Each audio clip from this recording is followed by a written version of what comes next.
Good afternoon, everybody. Today, the entire world is appalled by the brutal murder of Jim Foley by the terrorist group ISIL. Jim was a journalist, a son, a brother, and a friend. He reported from difficult and dangerous places, bearing witness to the lives of people a world away. He was taken hostage nearly 2 years ago in Syria, and he was courageously reporting at the time on the conflict there. Jim was taken from us in an act of violence that shocks the conscience of the entire world. He was 40 years old, one of 5 siblings, the son of a mom and dad who worked tirelessly for his release. Earlier today, I spoke to the Foleys and told them that we are all heartbroken at their loss and joined them in honoring Jim and all that he did. Now, Jim Foley's life stands in stark contrast to his killers. Let's be clear about ISIL. They have rampaged across cities and villages, killing innocent, unarmed civilians in cowardly acts of violence. They abduct women and children and subject them to torture and rape and slavery.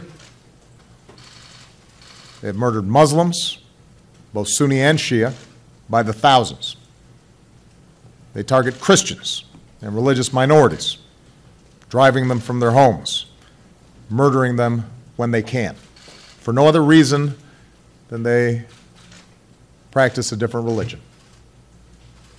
They declare their ambition to commit genocide against an ancient people.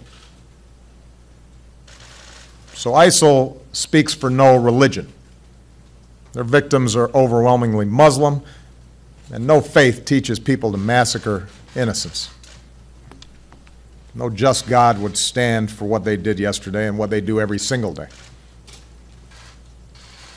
ISIL has no ideology of any value to human beings. Their ideology is bankrupt. They may claim out of expediency that they are at war with the United States or the West, but the fact is they terrorize their neighbors and offer them nothing but an endless slavery to their empty vision and the collapse of any definition of civilized behavior. And people like this ultimately fail. They fail because the future is won by those who build and not destroy, and the world is shaped by people like Jim Foley and the overwhelming majority of humanity who are appalled by those who killed him. The United States of America will continue to do what we must do to protect our people. We will be vigilant and we will be relentless. When people harm Americans anywhere, we do what's necessary to see that justice is done, and we act against ISIL, standing alongside others. The people of Iraq, who with our support are taking the fight to ISIL, must continue coming together to expel these terrorists from their communities. The people of Syria, whose story Jim Foley told, do not deserve to live under the shadow of a tyrant or terrorists. They have our support in their pursuit of a future rooted in dignity. From governments and peoples across the Middle East, there has to be a common effort to extract this cancer so that it does not spread. There has to be a clear rejection of these kind of nihilistic ideologies. One thing we can all agree on is that a group like ISIL has no place in the 21st century.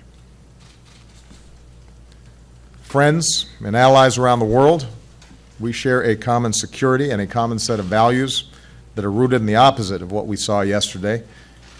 And we will continue to confront this hateful terrorism and replace it with a sense of hope and civility. That's what Jim Foley stood for. A man who lived his work, who courageously told the stories of his fellow human beings, and who was liked and loved by friends and family. Today, the American people will all say a prayer for those who love Jim. All of us feel the ache of his absence. All of us mourn his loss. We keep in our prayers those other Americans who are separated from their families We will do everything that we can to protect our people and the timeless values that we stand for. May God bless and keep Jim's memory, and may God bless the United States of America.